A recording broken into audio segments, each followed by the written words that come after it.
Hi guys, welcome again to another episode of the Dive In Pod. My name is Sheila. My name is Lydia. Thank you so much for joining us. We're going to be talking about something very interesting, very random. It's about Culture Clash Chronicles. In Australia, hey. Yes. So, Yeah. let's dive right in. Okay, please guys, share, like, and subscribe to our channel. Tell a friend to tell a friend. Tell them not just to watch the videos, but also subscribe. And also hit that notification bell so you can be able to get the videos when we post them. Guys, it's cold, it's winter, so we've just got an electric blanket over ourselves. It's freezing. Because it's freezing, Yeah. but we are here for all of it. Like Lydia said, today we're going to discuss just like random things that we have observed here in Australia that are different to how things are done back home. Or, things could be, some things that can be implemented back home. Yeah. But, they are not. But it is what it is. So, yeah, let's get into it. Let's get into it. First thing that comes to mind is how over here, if you are dating someone, you introduce them to your family. It's a thing. People introduce their boyfriends very early. You'd be dating 2 weeks in, Mom, this is my boyfriend. His name is Jim. Try that at home. Try that in Kenya, in Africa. Okay. Because I feel like that could be a bit hard for us. Let me just talk personally, especially someone like my mom. Yeah. You will have confused her. She'll be like, first it was Jim and then it was Dennis and then now it's Brian. How many are you introducing? But then here people date and split up very quickly. Yeah. So you just keep introducing. It's just the introduction. I feel like my mother would be so confused. She'd be like, at this point, just open the door, let them just come in, all of them. What is the point of having one by one? Yeah. Yeah, it's true, eh? Like I could never, like I don't think I ever introduced my dad to anyone. Yeah. Up until like my partner now, he's my partner. But like I have never. Me too. Ever. Like what do you, like I can't even imagine. Like what, I can't even fathom. I feel like I just feel like my mom, my parents, let me just say both my parents, they wouldn't really just take it lightly. Who would? Like, what about me? Like, I feel like, okay, my mom is a bit more understanding and, we've got kind of this relationship which is really good. Like, I can tell her anything, She kind of knew who's hitting on me where. Yeah. But, like, I just could not bring myself to, like, and she knew by herself. Like, I didn't go and say, Mom, so this guy likes me. No. Yeah. Bro. No. You look off Utakula, my friend. Like, are you studying or being hit on? No. Yeah, you would never. Even my mom, I feel like she would think you are unfocused. You are kind of losing yourself and all that, which is valid. It's a fear that parents would have. They would actually be like, you need to prioritize your studies. Yeah. Like all these other things will come later. Yeah. But you know what the interesting part of that is? If you take too long to introduce anyone, they'll start telling your aunties. Yeah. Hey, so. You need to talk to her because she needs to show us someone. Yeah, or tell her asikwe mkali sana. Yeah, maybe she's too tough on the guys. That's why they're scared. Asikwe mkali sana. Yeah, I know. It's very interesting, both worlds. But anyway, it is what it is. But like you said, it's the culture chronicles here. So here, people just introduce, Yeah. Yeah, before also about introduction and boyfriends and all that, it's, here, PDA is a thing. Oh, yeah. PDA? Yeah, like is a thing. Like holding hands, kissing in front of the parents. I know. Even in a public area. Yeah. Yeah. In Kenya, they can even get you to get cuffed. So, don't play. Some people actually show affection more. Like, just I was recently in Kenya. And I feel like, depending where you are anyway, like, Nairobi, some areas. But also because it's not a thing we are raised with, even the people who know about it find it uncomfortable to, kind of openly show affection. Right. Yeah. But yeah, here, I remember, this is funny. I remember when me and my mom were traveling back to Australia. So my mom was seated on our right side. And there's that space on the airplane where there's more leg room. There are those two seats. I think it's like on an aisle. There's like those two seats which have leg room. And then this couple came there and they were just coming to stretch, Yeah. And, they were stretching. So I'm sitting here watching them and my mom is watching on the other side, right? I'm sitting with my partner and Tori. And then they started, they stretch, and then they started kind of hugging, Yeah, they were like hugging and not caressing, but I don't know how to explain. They were just being cozy, Okay. And then next thing I knew, this guy is it's it's so funny. This guy it's just so uncomfortable because my mom was there, and I'm sitting with my partner. So this guy is trying to grab her ass, like when they're hugging. Can I show you? They're hugging, and then this guy is going for her back like that, and I was like, oh, my mom is here. Oh my goodness. I wanted to be like, don't do that, my mom is here. Yeah. But it's their thing. It's just how they show, Yeah. So it can be very interesting when someone from another culture, even when my parents were here, that brings me to the dressing. You know how people just dress however they want here? I just saw on Murugi Muni from TMI. Right. She was in London, I think, UK, and she was saying how you can just walk. She was like, I'm enjoying wearing my booty shorts without, caring, because in Kenya, either, I don't know whether it was about, you could be attacked or just, it's just an uncomfortable feeling. And it brought me to remember when my dad was here in 2019. They went to Melbourne, and then this couple was calling me later saying, oh my God, we didn't know what to do, bro. Because there were these girls who were walking in front of them, and they had just bikinis and the swimwear, the meshy cover up. Oh, yeah. And they just came, they were doing their own thing. So they were just walking by the beach, and my friends had taken my dad out, and I said, you know what, I'm glad I wasn't there. I know. Because I would be awkward. So embarrassed, and it would be so awkward. I could imagine. Yeah, it would be crazy. Oh, it's funny. It's funny. For me, it's whatever. But when your parents are here, or anybody who is, you feel like it's a reflection on you or whatever. I don't know. It kind of reminds me of the times where you're watching a movie and your parents are home, and then there's this whole kissing scene going on. All of us used to scatter. The movie is over. The movie is over. The movie has stopped there. You know what used to happen for us? My dad used to have a specific chair in the house, right? You know how you can have a lounge like this, and then there will be a separate seat? Yeah. That used to be my dad's seat. So I remember when I was young, I'm this person is, if I'm watching something, all my attention is drawn to it. Yeah. And even if you talk to me, unless you touch me, you would know. That's true. So I'll be like, and then there will be, it was, I think, either The Bold and the Beautiful, there was Sunset Beach, which we were not allowed to watch because we were young. Yeah. But, if we were still up and everyone's still watching, we'd just watch. So I would be there and then when that part for kissing comes, my dad used to sit next to the switch. Yeah. He would just flick the switch and then it will disappear, and I would be like, and then he would say, the movie stops there. That's the You end. can't watch beyond there. It's funny. Oh, man. I'm telling you. It's funny. But anyway, it's culture, isn't it? It is what it is. Well, let's talk about what else? The LGBTQ community. It's more. I remember. Look, it's more out there here. Since I've been here, a lot of people openly talk about it. Yeah. A lot of people introduce themselves however they want to introduce themselves. Pronouns is a thing here. It's a thing, and some people actually, now in emails, in formal emails, people actually write it at the bottom how they want you to address them. Right. So you're not being there writing emails saying so her, and it's not a she, it's a he or whatever.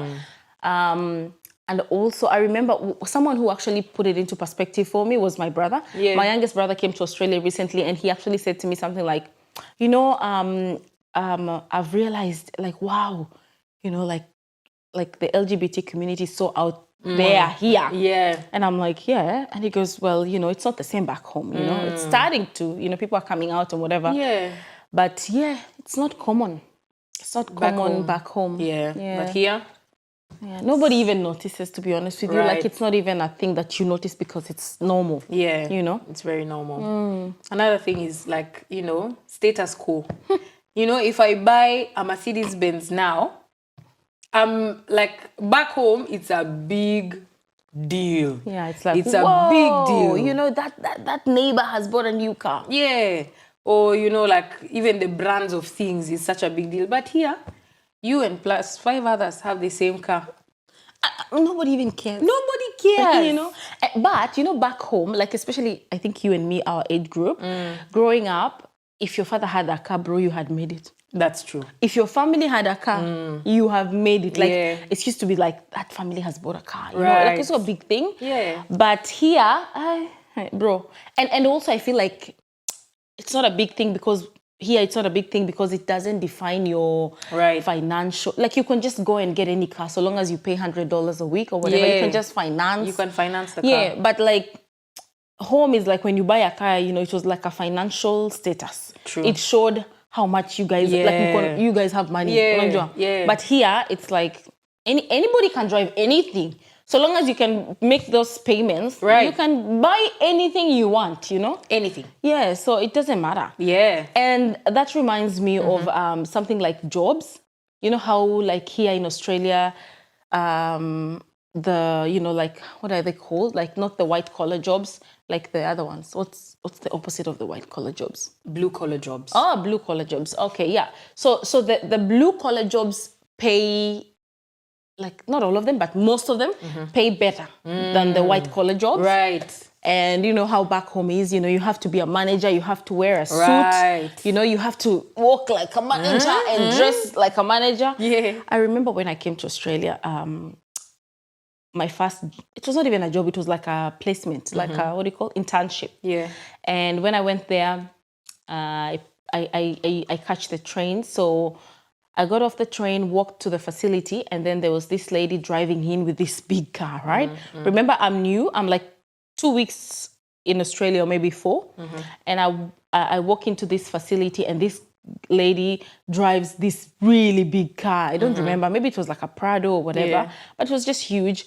And then she parks and then follows me. Straight up in my head, I'm like, that's the manager. I'm like, hey, that's the manager. I better rush, you know. And then I go in, you know, they assign me my duties. You're going to work with this person because it's more like a buddy shift, like someone to teach you the job. Yeah. And when they assigned me, I said, yeah, cool. We're walking down the corridor. Guess who's pushing the you know, the cleaning trolley, the one's got all the supplies? Oh, the lady. Yeah, that was driving in. And I'm thinking, hold on a second. Wow. Like at that time, true, you know, I'm not being judgy. I was judgy at the time, but it's because of my mindset, right? So I was like, that cleaner, that lady's a cleaner, right? They say, yeah. And I'm like, wow. You know, in my head, I'm thinking, she's a cleaner and she's driving a Prado. Like, because I've got the Kenyan mindset, it doesn't match. Yeah. You know? Yeah. And that actually made me realize, whoa. And then wait until I met the facility manager. And he just had these casual jeans and baggy t-shirts. And I'm thinking, what is happening? You're supposed to be wearing a suit. I know. And like, you know, sharpshooters. Shoes, 4 official shoes. That's when I realized, you know, things are different here. Yeah. Your dressing, the car you drive, doesn't define anything. Doesn't. Yeah, you could be driving a Mercedes-Benz, a Porsche, and, you know, you do, you know, whatever job. Doesn't matter. Yeah, that's why we all, like, there was one, you guys should watch our previous videos about, like, people who, you know, are trying to migrate to Australia. The expectation of coming here, going to a job and wearing a suit, just forget about it. Yeah. Because when you come here and as a student and you're trying to find a job, you would probably just wear that suit once or twice. Yeah, or you might even not wear it. Yeah. Never wear it. Yeah. So it's a thing. And also about dressing. You see how back home, people, like, okay, let's start here. Here, In people Australia. they don't really care. Like, I would wake up in the morning in my sweats, go anywhere. To work, to the mall, to an office. Doesn't matter. There are days where in the office people just wear whatever. Casual. Yeah, like casual. Extra casual, not just the casual depends. smart. Yeah. The guys who do IT, it doesn't matter what you're dressing. Every day of the week. You just wear whatever. Yeah. But back home, even just going across the road, you go and shower, you dress up for that shopkeeper. and you just go buy your milk and go back home. I know. Yeah, to the point where my mom used to say, go and shower. Visitors are coming.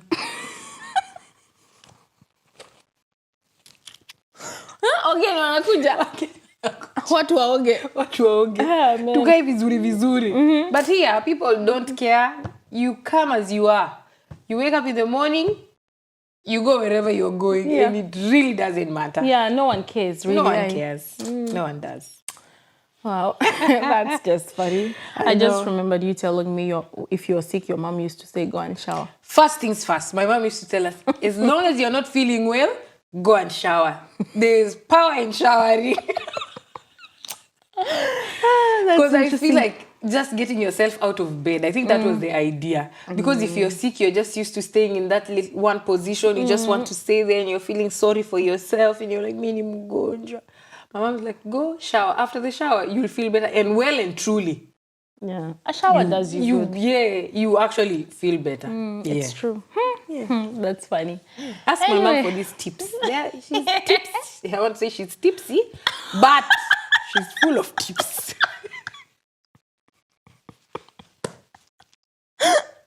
Oh, man. Oh, dear. She's not tipsy, No. but she's full of tips.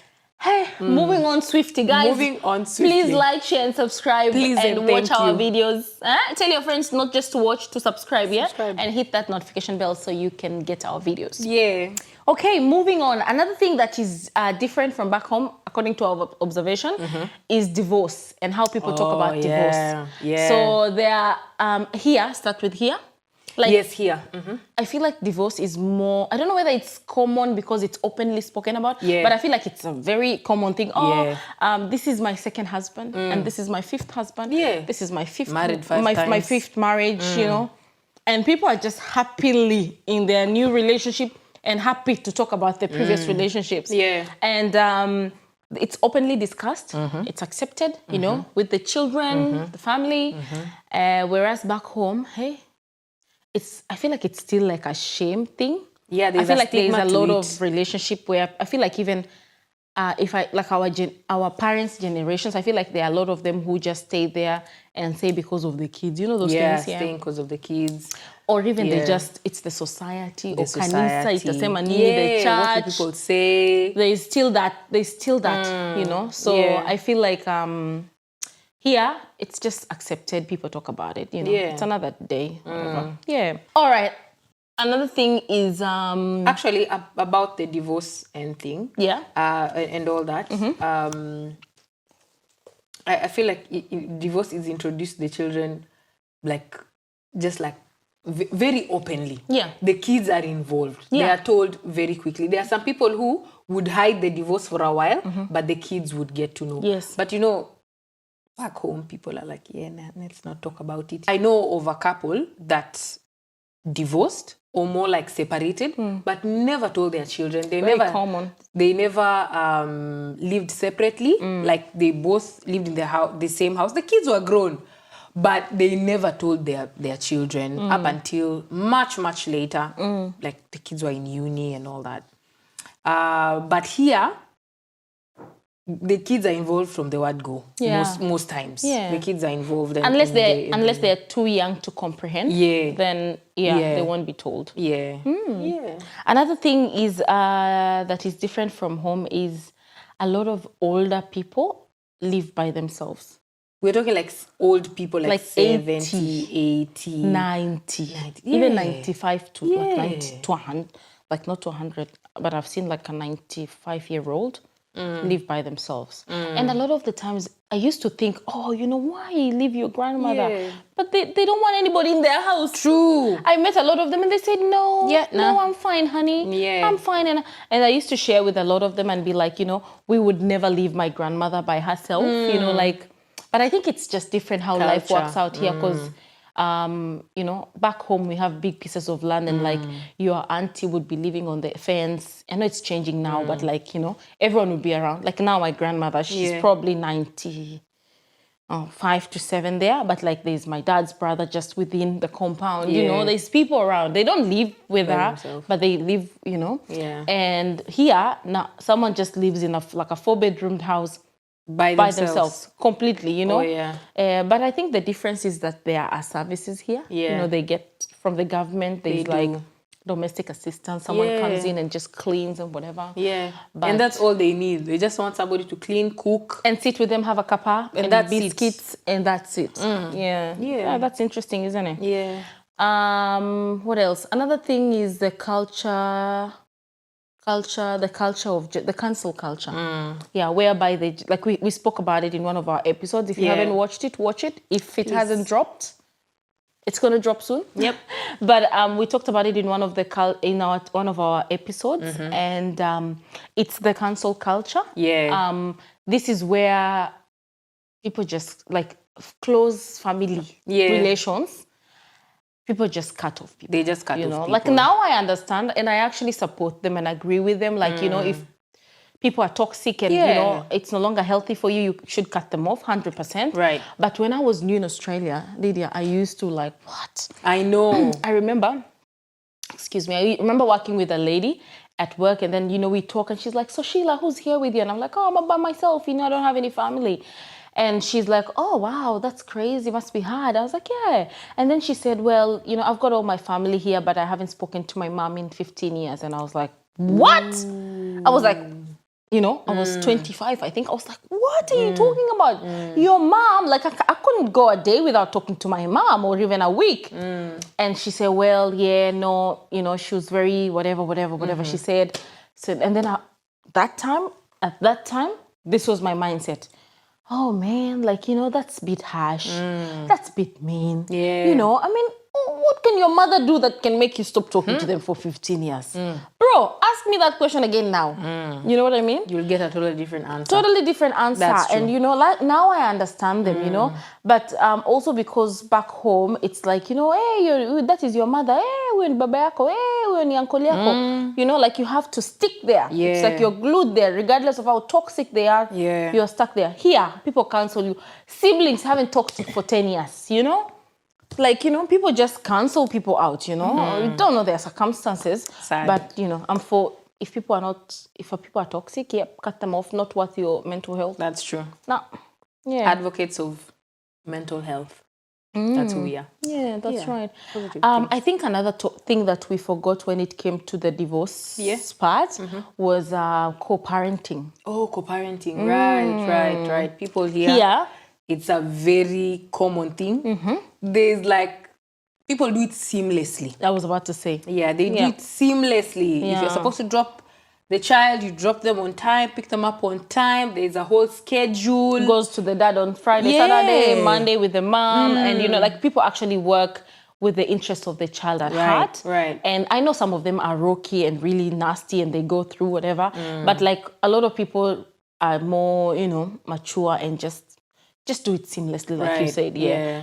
I really don't know about anyone back home co-parenting, personally.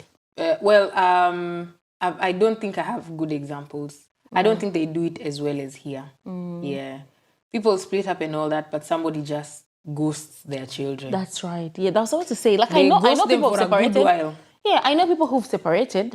And even the ones who have like a good relationship, they just keep in touch, you know.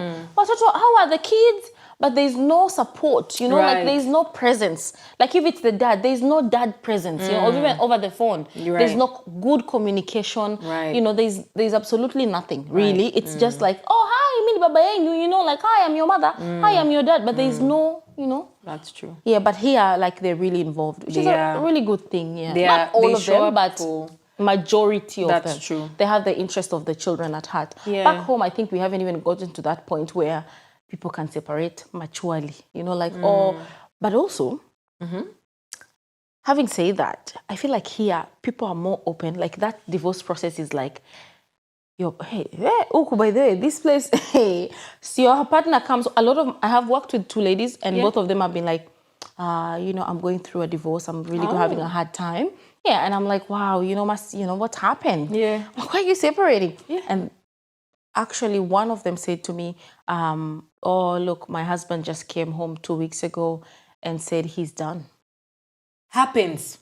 You know how that, like, I could never picture that back home. Yeah. Here, your husband just comes home and says, hey, look, I don't think this is fallen working out for of me love. anymore. This is not working anymore. Yeah. That was one, you know. And she said, I was like, what do you mean? And he was like, yeah, no, this is not what I want. I'm happy to help you with the kids. I'll file for a divorce. Just sign the papers. We'll do the co-parenting thing. Right. That was one. The other one, she said the husband came home and just said, look, sorry, Lydia, for instance. Sorry, Lydia, I've met someone new. I've fallen in love with someone else. I actually have one that tops that one. Okay. Someone comes in, like, for example, you are the man and I'm the lady. I come in and I tell you, you know what? This is not working for me anymore. I am now attracted to women. Hey. Now I feel like women are my thing and I want nothing to do with you. I'm sorry about that. Happens. Here. Happens a lot. I feel like back home, probably people don't speak about these things openly. Yeah, so but that person will be maybe have met someone else, but they can't voice it. You know? Yeah. But also, hey, Uda, will you leave? If you walked into your house and told your husband or wife, I've met someone else, I don't think utabakishwa. Anyway. Yeah, crazy. Isn't crazy. It? Yeah. It's different though. It's different though. Here it's just, whatever. Yeah. Okay. That's true. Another thing is, you know, like you when you gave birth to Tori. Yeah. There was no butch. There was no house help. No house help. What are they called now? House managers. House managers. They're called house managers in Kenya now. Yeah. Well, none of those.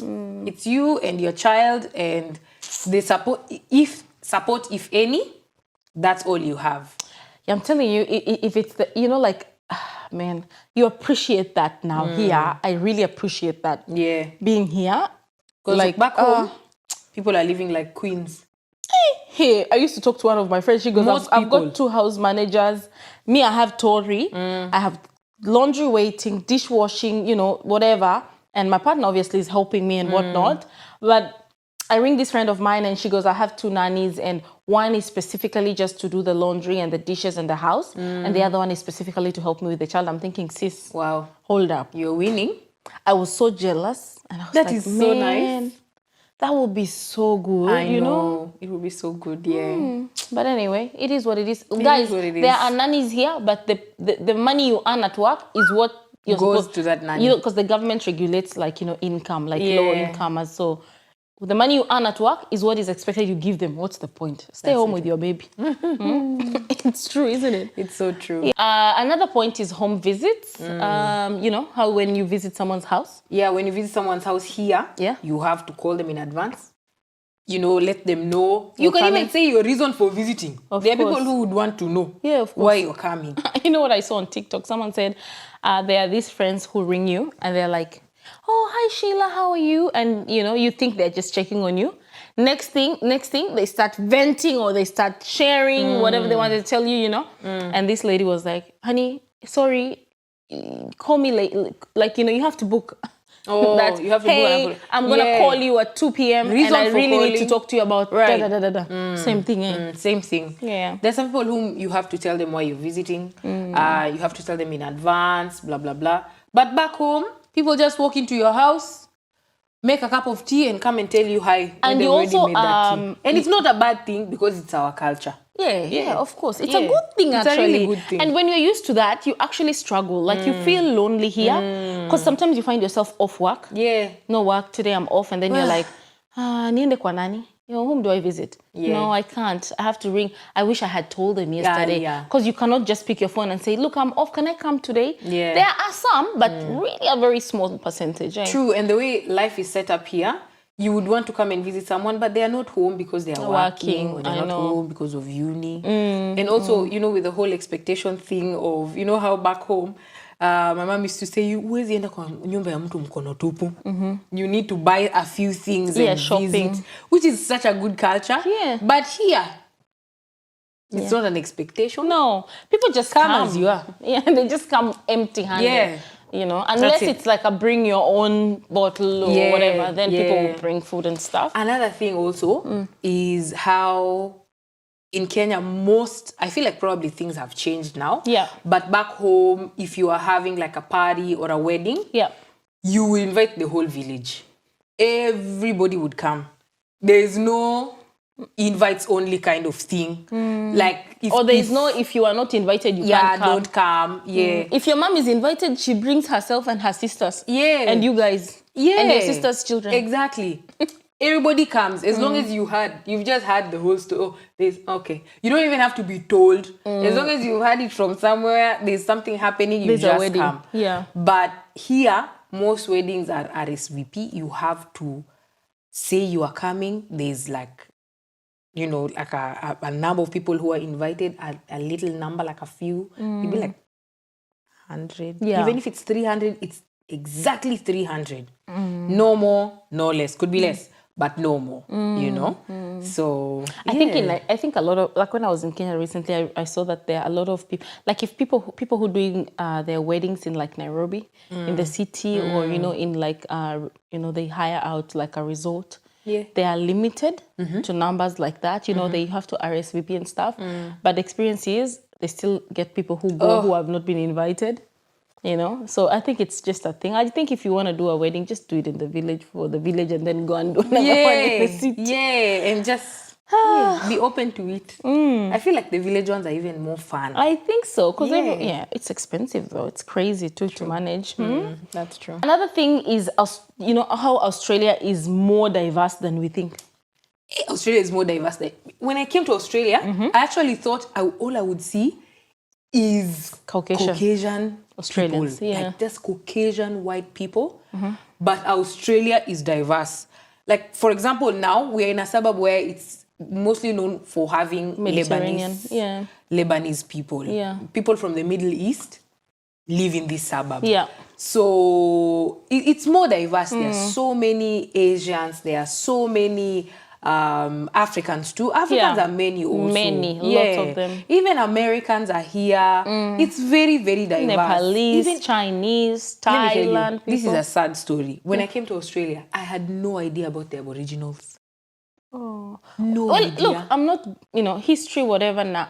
I didn't know even about Lebanese people. Really? I was like, what's Lebanese? Like, where is Lebanon? My father laughed because my father knew. I was telling my dad, hey, Dad, I didn't know. My dad is like, how comes you don't know about Lebanon? I was like, my dad knows. I will not even say the next thing that I don't know. Yeah. But I understand. Yeah. Another thing that's very interesting is how cheap fast food is. Oh, yeah. Well, probably now we would say it's more expensive because of how things are in the economy and all that. But still, it's. I feel like if you live here and earn here, it's still cheaper than for someone who's living and earning in Kenya. You know what I mean? Yeah. Like it's still looked at as, you're going to KFC, whatever. But like here, KFC is just around the corner. But it's just like, it's not a right. But when I was in Kenya, my bros were like, butupeleke KFC, my younger bros, and I'm like, okay. Even me when I was in campus, if people are going to eat pizza, I'll be like, pizza? Really? Twendeni. On a Tuesday, then we used, some of us who are, we didn't have that money to spend, we used to wait for Terrific Tuesdays. Buy one, get one free. Oh. Yeah, fast food here is just cheap. And I think that's why obesity is on Australia's priority list of health. Oh, yes. Yeah, because some people just live on that, because you don't cook, whatever money you have, you just buy. Yeah, that's true. Yeah. Another thing is partnership is 50-50. Here, could be. Most of them actually. Is more 50-50. You split the rent. And everyone is actually happy. Yeah. How Gabriel Union was talking about how her and what's his name? Wade. While like 50-50, it was like the internet exploded. So this 50-50 thing, I realized that here is very fair. So people here are big on fairness. If something is 30-30, it's fair. People don't know what... No bias. Like, okay, even if you offer, like for example, I'm with someone in a restaurant and they say, we can split the bill. And I'm like, no, that's fine, I'll pay for it. Oh my God, they will be hounding you everywhere. Like, oh no, last week you bought dinner, I have to buy you something. Yeah. It's like it's unfair and that's unacceptable. Whereas back home, it's like, yeah, whatever, you know? Like if I'm going for dinner with you, whoever pays. I don't think who paid last when. Yeah. But here, people are like 50-50. Some even restaurants, they've written you can't split the bill. Oh, yeah. Because people go invite each other for dinners and go out and they're like, yes, split the bill. It just doesn't sit right with me. I don't like that 50-50 thing. Yeah, me too. Yeah, because I'm like, it's not a business, you know, it's a friendship or it's a relationship. But people actually split. Yeah. My friend said they split everything. They split mortgage, they split groceries, you know, like they do good, nice things for each other here and there. But the main things, 50-50. Yeah, maybe they do 50-50 because they're trying to... Even rent. Trying to protect themselves from users. Yeah. Because users don't have a no button. They don't. They're like, they don't have a stop. Yes. And also when people are divorced, they it feels like, you know, when you're divorced, then you put in 50-50. So you just split 50-50. Yeah. Because then otherwise someone else gets a 50% that they didn't put in effort. Right. That's true. Maybe that's it. I don't know. Probably. Could be. Another thing that's a bit different from home is how rent is paid here weekly. Hey, You pay rent weekly. Let me tell you how my story. When I came to Australia, Betty, who hosted me, was like, yeah, we need to find a place for you. And I was like, okay. And, you know, I came with like $1,000 between me and richness, right? And I'm like, okay, yeah, that's fine. And then she said, I said, how much is rent? She goes, there is a place where I used to live. They used to charge students $150 a week. She didn't say, she just said they used to charge students $150. In my head, I'm thinking, okay, that's $1,000 of mine. $150 per month should last me a couple of months, right? That's what is in my mind. We went to inspect, and then this lady goes, oh yeah, rent is $150, so you have to pay 4 weeks upfront for deposit and stuff like that. And I'm thinking, hold up, what? And then Betty said, oh yeah, rent is weekly. Hey, my friend, I've never seen stars. I was like, what? Yeah. I was like, you know, I have $1,000. How am I going to pay rent? You know? Yeah. Because back home rent is monthly. Yeah, monthly. Like it's monthly. Here, it's weekly. Where it's expensive. It's expensive. That reminds me, the first time I ever got a car, and I think I was running out of fuel. And you know how when you're running out of fuel, the light comes on. Blinks. It starts blinking. So I was running out of fuel, and I just, you know, got into a servo, and I just saw it's written 163, and I only had like $50. I was like, 163 for a liter. I just went with my blinking card back home. And then I got home and I was telling Eva, oh my goodness, how am I going to survive 163 for a liter? And I shouldn't have bought the car. I know. Eva was like, it's 163. That means it's $1.63. I couldn't believe it. I just couldn't. Yeah. Oh, that's funny. Yeah. You were like, I should have just not bought I the was car. so stressed for a minute there. Really, really stressed. Yeah. Yeah, what's the other thing? Calls. How here phone calls are just cheap and airtime. You know, like the airtime. Free. Calls are free. Texts are free. If you have a plan A. Yeah. If you have pay like $50 a month. So different, it varies from companies, but then your calls are free. So it's a funny example. So you know, my daughter, she knows how to use my phone now. Yeah. So every time she picks my phone, she'll call you. Yeah. And just leave it on for hours and hours, or call her dad. And when we went to Kenya, she would do that with anyone's phone around. Oh, and you know, Kenya, the credo, you know, like the credit is whatever. You have to put airtime or take a plan, which is very expensive. Yeah. And I remember every time that happened, everybody would be running to snatch the phone from her. And I'm like, well, just leave her. Why are you taking the phone from her? And they would say, Sheila, you credit in Aisha. And I'm like, oh, okay, you know. I bet, trust me, she probably used a lot of airtime, but it's just how it is. Yeah. But when we came back, I was like, oh, thank God. Yeah, she can just, you know. She can just call as much as she wants to. Yeah. Yeah. That is so true. Different, isn't it? Very. I think the last point that we have is about healthcare. Yeah. The fact that healthcare is free in this country for people who are citizens. Yeah. Is it permanent residents? Yeah. permanent residents and citizens. We have something called Medicare. They have Medicare, yeah. Whereby you can just walk into a public hospital and get treated for free, you know, and there's also private insurance, but really, I think public, you know, for everyone. Yeah, it's everyone. Free. Yeah. The healthcare system in Australia is amazing. It's like, really you know, good. it's really amazing. I remember one day when my sister was sick and my brother was telling me how they needed like 100,000 like quickly, like otherwise they are not admitting her. I'm like, oh, you know, like someone can actually die. Oh, yeah. But anyway, yeah, so the Australian system is really good. And when we it also comes have, to health. the NDIS. Oh, NDIS, aged care. Yeah, the NDIS is a scheme that helps the people who live with disability, you know, with just their daily life, helping them access, you know, normal things that everybody else has, you know, which is really cool. Yeah. I wish Kenya would get to that point. Even like things with to do with transport, the way you know getting on a train is so easy. Like they have access. Yeah, to they everything. really have access to buildings, to transport. They can move. They can literally just live like you are living. Yeah. Like the way we are living. Yeah, they can go out. It's really awesome. Yeah. Yeah. That's I think one thing that hopefully. Kenya now it's like it is what it is, but hopefully one day. One day. Yeah. So that's the end of us sharing about the differences that we have here and in Kenya. That's the Cultural Clash Chronicles. Yep.